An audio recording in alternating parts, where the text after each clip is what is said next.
Sponsored by Advanced German Homeopathy Clinic.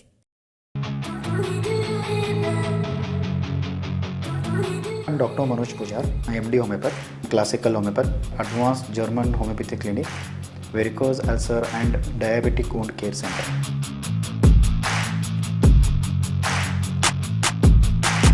आणि माझं क्लिनिकचा address Kalashree apartment, first floor, Tilakwadi, Khanapur road, Belgaum.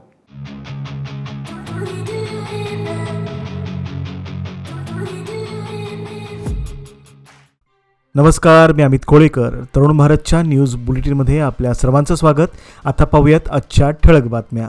रशियाचे अध्यक्ष व्लादिमीर पुतिन यांच्या भारत दौऱ्यात भारत आणि रशिया यांच्यात 19 महत्त्वपूर्ण करारावर स्वाक्षऱ्या झाल्या असून संरक्षण क्षेत्राला विशेष प्राधान्य देण्यात आले आहे. दोन्ही पक्षांनी आगामी काळात द्विपक्षीय संबंध अधिक मजबूत करण्याचा निर्धार व्यक्त केला. दौऱ्याच्या दुसऱ्या दिवशी संरक्षण आणि आर्थिक सहकार्य वाढवण्यासंदर्भात विस्तृत चर्चा करण्यात आली. भारताला अखंड आणि सातत्यपूर्ण इंधन पुरवठा करण्याची हमी रशियाने दिली. पंतप्रधान नरेंद्र मोदी आणि अध्यक्ष पुतिन यांची मुख्य बैठक पंतप्रधानांच्या निवासस्थानी झाली. त्यानंतर हैदराबाद हाऊस येथे प्रतिनिधी मंडळामध्ये सविस्तर चर्चा झाली. या चर्चेत भावी बहुआयामी सहकार्याची रूपरेषा निश्चित करण्यात आल्याचे अधिकृत सूत्रांनी सांगितले.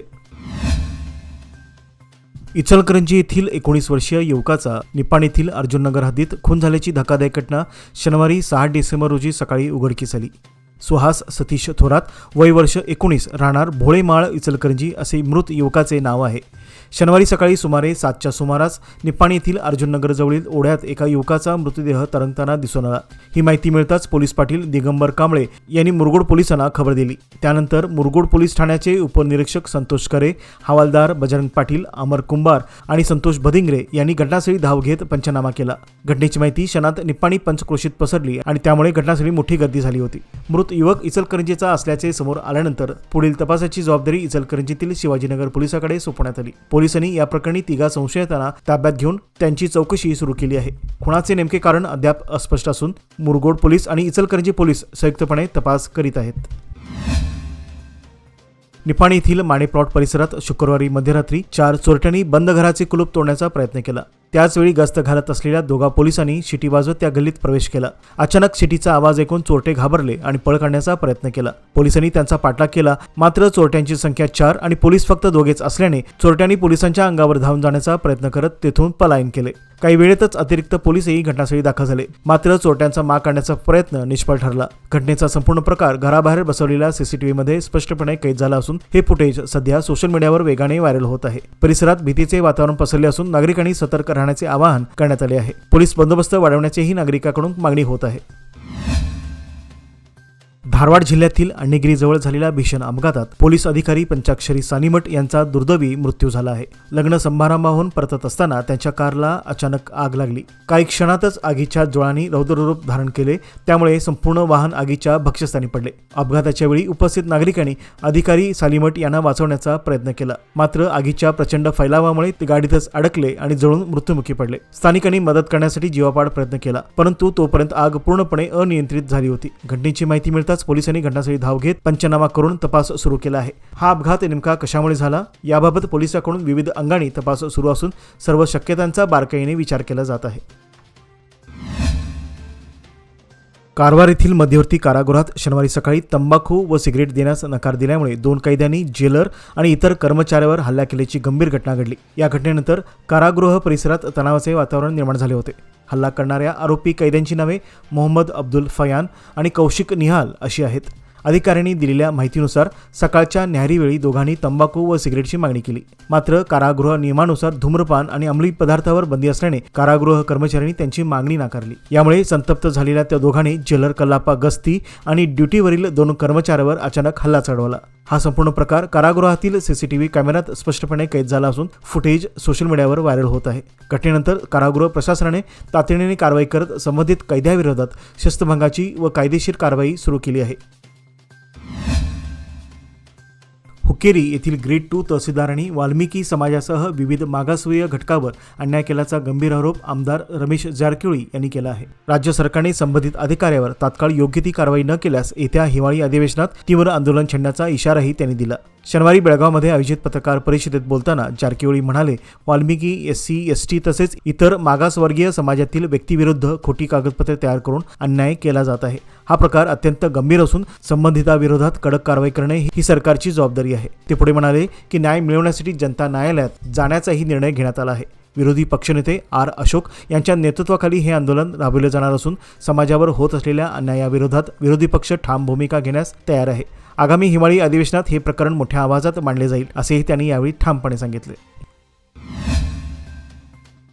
बेळगाव शहरातील सार्वजनिक ठिकाणी कचरा टाकण्याच्या वाढत्या प्रकारावर नियंत्रण ठेवण्यासाठी महानगरपालिकेने नवा आणि अभिनव उपक्रम हाती घेतला आहे. गल्ली, बोळ, चौक आणि कोपऱ्यामध्ये निर्माण झालेले ब्लॅक स्पॉट हटवण्यासाठी महापालिका आता त्या जागेवर सौंदर्यीकरण करून आकर्षक स्वरूप देत आहे. गेल्या महिन्याभरापासून महापालिकेने अशा ठिकाणी कचरा हटवून तिथे फुलांची कुंडी, विविध प्रकारची झाडे, नागरिकांना बसण्यास बाग तसेच रंगीत चित्रकलेने सजवलेली भित्तिचित्रे तयार करण्यास सुरुवात केली आहे. याचा उद्देश नागरिकांमध्ये स्वच्छतेबाबत जागरूकता निर्माण करणे आणि त्या जागेचा उपयोग सकारात्मक स्वरूपात करणे हा आहे. आज शनिवारी जुन्या PB रोडवरील रुपाली मंगर कार्यालयाजवळ एका प्रमुख ब्लॅक स्पॉटवर मोठी पाईप घालून त्यावर आकर्षक चित्रे रंगवण्याचे काम सुरू करण्यात आले होते. त्यामुळे परिसर स्वच्छ राहणार असून नागरिक या जागेचा विनाकारण अपवापर करणार नाहीत असा विश्वास महापालिका प्रशासनाने व्यक्त केला आहे. महापालिकेचा हा उपक्रम शहर स्वच्छता आणि सौंदर्यीकरणाच्या दृष्टीने एक सकारात्मक पाऊल ठरत आहे. आपत्कालीन परिस्थितीत आग विझवण्यासाठी कोणती उपाययोजना करावी यावर आज SDRF विभागाकडून प्रात्यक्षिकासह प्रात्यक्षिक सत्राचे आयोजन बेळगाव पोलीस मुख्यालयात करण्यात आले होते. या प्रशिक्षणात पोलीस अधिकारी, कर्मचारी वर्गांनी सहभाग घेतला. एखाद्या ठिकाणी आग लागल्यास त्वरित प्रतिसाद देणे, विविध प्रकारच्या अग्निशमन उपकरणांचा वापर करणे तसेच सुरक्षा काळजी घेणे याबाबत सखोल माहिती देऊन मार्गदर्शन करण्यात आले. याप्रसंगी SDRFच्या अधिकाऱ्यांनी विविध प्रकारच्या घटनेत लागणारी आग विझवण्याच्या तंत्रांचा थेट प्रात्यक्षिकाद्वारे सराव करून दाखवला. अशा प्रशिक्षणामुळे आपत्कालीन घटनेवेळी पोलीस अधिक सज्ज व सक्षम होतील असा विश्वास यावेळी व्यक्त करण्यात आला.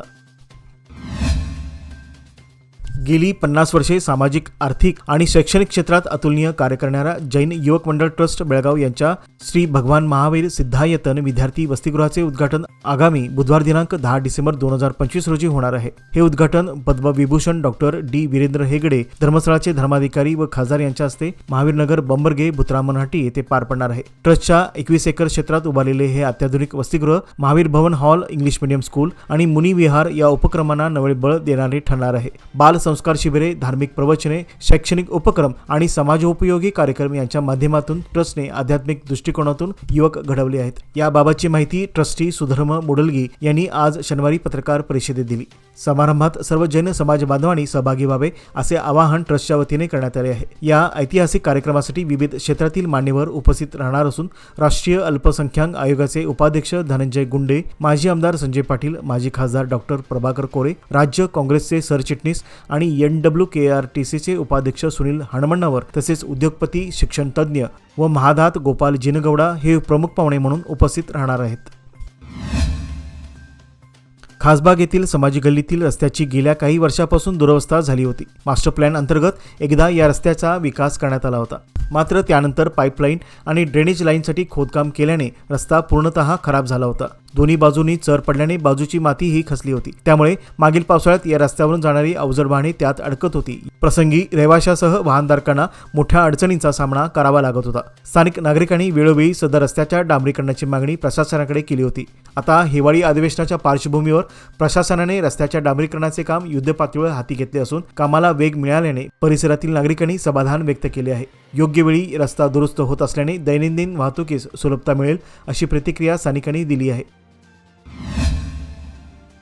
बैलहंगर शहरातील मुरगोड रोडजवळील गणाचार मंगल कार्यालयातील एका खोलीत ठेवलेल्या व्हॅनिटी बॅगमधील सुमारे 4,55,700 रुपये किमतीचे सोन्याचे दागिने आणि रोकड अज्ञात चोरट्यांनी पळवल्याची घटना समोर आली आहे. या प्रकरणी चन्नम्मा निंगाप्पा कट्टी वय वर्ष 40 राहणार सत्तीगिरी तालुका सौदत्ती यांनी बैलहंगल पोलीस ठाण्यात फिर्याद दाखल केली असून पोलिसांनी गुन्हा नोंदवून तपास सुरू केला आहे. फिर्यादीनुसार त्यांनी मंगल कार्यालयातील खोलीमध्ये आपली व्हॅनिटी बॅग ठेवली असताना चोरट्यांनी संधी साधून 40 ग्रॅमचा चपला हार, 10 ग्रॅमची बोरमाळ, 25 व 5 ग्रॅमचे मंगळसूत्र, 10 ग्रॅमचे झुमके, 10 ग्रॅमची चांदीची जोडवी आणि 5,000 रोकड असा एकूण 4,55,700 रुपये किमतीचा ऐवज लंपास केला. घटनेनंतर पोलिसांनी घटनास्थळाचा पंचनामा करून चोरट्यांचा शोध सुरू केला आहे. आगामी हिवाळी अधिवेशन काळात 10 डिसेंबर रोजी राज्य सरकारकडून ई खाता नोंदणीसाठी ऑनलाईन पोर्टल सुरू करण्यात येणार आहे. या सुविधेच्या माध्यमातून नागरिकांना आता महानगरपालिकेच्या फेऱ्या न मारता घरबसल्या ई खाता नोंदणी करता येणार आहे. या उपक्रमामुळे मालमत्ता धारकांची मोठी गैरसोय टळणार असून कामकाजात पारदर्शकता आणि गती येणार आहे. ई गव्हर्नन्सचा भाग म्हणून ही महत्त्वाची पायरी मानली जात आहे. सदर सेवेची सुरुवात बेळगाव सुवर्णसौध येथील अधिवेशनादरम्यान अधिकृतपणे करण्यात येणार असल्याची माहिती देण्यात आली आहे. 3 दशके विश्वासाची, 30 वर्षे लोकमान्याची. सादर आहे लोकमान्य आनंदोत्सव निवेश योजना. 30 महिन्यांच्या ठेवीवर 10.50% व्याज. ज्येष्ठ नागरिकांसाठी 0.5% अधिक. अधिक माहितीसाठी आमच्या नजीकच्या शाखेला भेट द्या किंवा कॉल करा 180021245050. लोकमान्य, प्रत्येक पावलावर तुमच्या सोबत. फक्त सभासदांकरिता. नियम व अटी लागू. कोल्हापूर जिल्ह्यातील सांब्रे तालुका गडहिंग्लज येथे धार्मिक कार्यक्रमानिमित्त आयोजित महाप्रसादानंतर तब्बल 300हून अधिक भाविकांना विषबाधा झाल्याची गंभीर घटना काल शुक्रवारी 5 डिसेंबर रोजी उघडकीस आली. महाप्रसाद सेवन केल्यानंतर परिसरातील 10 ते 15 गावातील लहान मुले, महिला, पुरुष व वृद्धांना उलट्या, जुलाब, डोकेदुखी आणि अशक्तपणा यासारखी लक्षणे जाणवू लागल्याने नागरिकांनी नेसरी, कानडेवाडी तसेच खाजगी रुग्णालयाकडे धाव घेतली. अचानक मोठ्या संख्येने रुग्ण दाखल झाल्याने आरोग्य यंत्रणेची मोठी तारांबळ उडाली आणि महसूल व पोलीस प्रशासनाने रात्री उशिरापर्यंत परिस्थितीवर लक्ष ठेवले. बाधितावर निसर्ग ग्रामीण रुग्णालय, गडहिंग्लज उपजिल्हा रुग्णालय, कानडेवाडी प्राथमिक आरोग्य केंद्र यासह महागाव, मुंगुरवाडी व बेळगावातील केली हॉस्पिटलच्या वैद्यकीय टीमकडून उपचार सुरू आहेत. परिसरातील अनेक खासगी डॉक्टरांनीही तातडीने उपचारासाठी मदत केली. घटनेची माहिती मिळताच माजी सभापती तसेच आरोग्य व बांधकाम विभाग कोल्हापूर जिल्हा परिषदेचे संग्राम कोपेकर यांनी घटनास्थळी भेट देऊन रुग्णांना रुग्णालयात हलवण्यास मदत केली. या घटनेमागील कारणांचा शोध घेण्यासाठी पोलिसांनी तपास सुरू केला असून अहवालाची प्रतीक्षा आहे. शेतकरी विरोधी धोरणे राबवणाऱ्या राज्यातील काँग्रेस सरकार विरोधात भारतीय जनता पक्षाच्या वतीने येत्या डिसेंबर 9 रोजी बेळगावातील सुवर्ण विधानसौधजवळ भव्य आंदोलन आयोजित करण्यात आले आहे. या पार्श्वभूमीवर आज शनिवारी बेळगाव उत्तर विधानसभा क्षेत्रातील कार्यकर्ते व पदाधिकाऱ्यांची आढावा बैठक व जनजागृती कार्यक्रम पार पडली. या बैठकीप्रसंगी राज्य भाजपचे मुख्य सरचिटणीस पी. राजीव, महानगर भाजपा अध्यक्षा गीता सुतार, माजी आमदार अनिल बेनके, उत्तर मंडळ अध्यक्ष विजय कोडगनूर, ज्येष्ठ नेते एम. बी. जिर्ली, राजेंद्र हरकुर्णी, राज्य पदाधिकारी उज्ज्वला बडवाणचे यांच्यासह अनेक मुख्य पदाधिकारी व कार्यकर्ते उपस्थित होते. बैठकीत आंदोलन यशस्वी करण्यासाठी आवश्यक नियोजन, कार्यकर्त्यांची उपस्थिती, प्रचार तसेच शेतकरी संघटनांशी समन्वय यावर चर्चा करण्यात आली. हे आंदोलन काँग्रेस सरकारच्या शेतकरी विरोधी धोरणावर जनतेचा रोष व्यक्त करण्यासाठी असल्याचे भाजपने स्पष्ट केले आहे.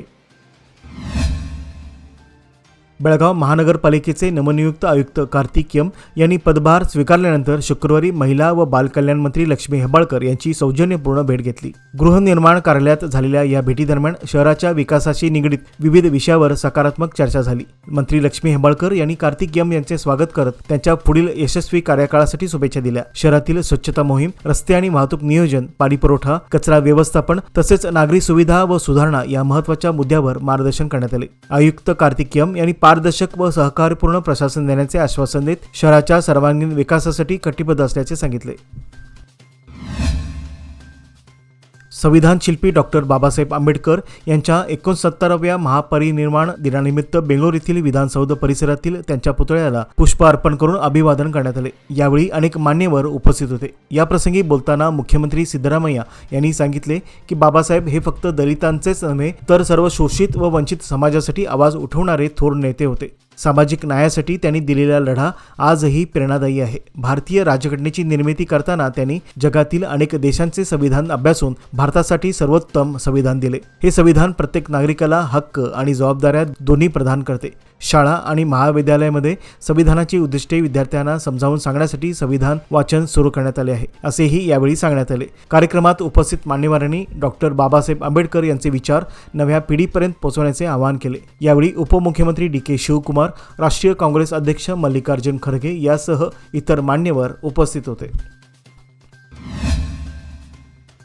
कर्नाटक सरकारने राज्यातील पोलीस दलासाठी 4,500 शिपाई पदाच्या भरतीस मंजुरी दिली असून लवकरच भरती प्रक्रिया सुरू होणार आहे, अशी माहिती गृहमंत्री डॉक्टर जी परमेश्वर यांनी आज बेंगळूर येथे पत्रकार परिषदेत दिली. राज्यात सध्या सुमारे 75,000 पदे रिक्त आहेत. अंतर्गत आरक्षणाच्या अडचणीमुळे भरती प्रक्रिया काही काळ थांबवण्यात आली होती. मात्र आता अर्थ विभागाने 4,500 पदासाठी अधिकृत मंजुरी दिली आहे, अशी माहिती त्यांनी दिली. मुख्यमंत्री सिद्धरामय्या यांच्या अध्यक्षतेखाली एक उच्चस्तरीय बैठक घेण्यात आली असून त्यानंतर भरती प्रक्रियेच्या दुसऱ्या टप्प्याला गती मिळणार आहे, असेही डॉक्टर परमेश्वर यांनी स्पष्ट केले.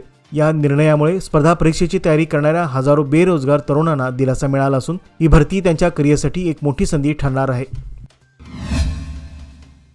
जगप्रसिद्ध हम्पी येथील अंजनाद्री टेकडीवर असलेल्या भगवान हनुमानांच्या जन्मस्थळाच्या दिशेने चढाई करत एका तरुणीने अविस्मरणीय कामगिरी बजावली आहे. पारंपरिक वेशभूषा परिधान करून आणि भरतनाट्यम नृत्य करत 8 मिनिटे 54 सेकंदात 554 पायऱ्या चढून मंदिर गाठले. अंजनाद्री टेकडी ही तीव्र चढाई आणि पायऱ्यामुळे ओळखली जाते. हनुमान मंदिरापर्यंत पोहोचण्यासाठी अनेक भाविकांना दमछाक होते. मात्र या तरुणीने नृत्याच्या माध्यमातून ही यात्रा सर करत उपस्थितांचे लक्ष वेधून घेतले. या कामगिरी दरम्यान तिच्या चेहऱ्यावर कुठलाही थकवा जाणवत नव्हता. उलट भक्तिभाव आणि नृत्यातील समर्पण स्पष्टपणे दिसत होते. भाविकांनी आणि पर्यटकांनी तिच्या या कौशल्याचे भरभरून कौतुक केले असून अंजनाद्री टेकडीवरील ही अनोखी चढाई आता सोशल मीडियावर व्हायरल होत आहे. पारंपरिक कला, भक्ती आणि शारीरिक क्षमतेचा सुंदर संगम म्हणून तिच्या या प्रयत्नाचे कौतुक होत आहे. गेल्या 2.5 वर्षापासून कर्नाटकातील काँग्रेस सरकार सर्वच क्षेत्रात विफल झाले आहे. त्यांच्या विरोधात सुवर्णसौध येथे भाजप 9 डिसेंबर रोजी घेराव घालणार आहे, अशी माहिती आमदार निखिल कत्ती यांनी हुकीर येथे दिली. ते येथील PLD बँकेच्या आवारात भाजप पक्षाच्या कार्यकर्त्याच्या सभेत बोलत होते. कत्ती पुढे म्हणाले, काँग्रेस सरकारने गत 2.5 वर्षात कोणतीही विकास कामे केलेली नाहीत. विकास कामासाठी निधी मंजूर करण्यात आलेला नाही. विकासाच्या योजना आखण्यात आल्या, पण त्या योजनेला निधीच मंजूर केलेला नाही. उत्तर कर्नाटकातील प्रलंबित योजनेबाबत चर्चा करून काँग्रेस सरकारला धारेवर धरणार आहे, अशी माहिती आमदार निखिल कत्ती यांनी दिली. बेळगाव तालुक्यातील अलदगा फाटा ते अगसगे गावापर्यंतचा रस्ता डांबर वाहतूक करणाऱ्या वाहनामुळे खडबडीत व धोकादायक बनला आहे. या रस्त्याची तात्काळ दुरुस्ती करून वाहतुकीसाठी सुरक्षित करावा, अशी मागणी मनोहर हुंद्रे यांनी केली आहे. या रस्त्यावर अनेक ठिकाणी डांबराचे थर उखडले असून विशेषतः दुचाकी स्वारांसाठी हा रस्ता धोकादायक ठरत आहे. खड्डे चुकवताना अपघात होण्याचे प्रमाण वाढले आहे. त्यातच उसाच्या हंगामामुळे ट्रॅक्टर व अवजड वाहतूक वाढली आहे. रस्त्याच्या मधोमध अवजड वाहने चालवण्याने स्थिती आणखीन गंभीर बनत चालली आहे. मनोहर हुंद्रे यांनी तरुण भारत न्यूजशी बोलताना संबंधित विभागाने तातडीने दखल घेऊन योग्य ती कारवाई करावी, अशी स्पष्ट मागणी केली आहे. याचबरोबर आजचे बातमीपत्र येथेच संपले. अधिक माहिती आणि ताज्या घडामोडीकरता पाहत रहा तरुण भारत न्यूज चॅनल. तसेच आमच्या चॅनलला लाईक, शेअर आणि सबस्क्राईब करायला विसरू नका. विश्वासार्ह बातम्यांसाठी दररोज वाचा दैनिक तरुण भारत. धन्यवाद.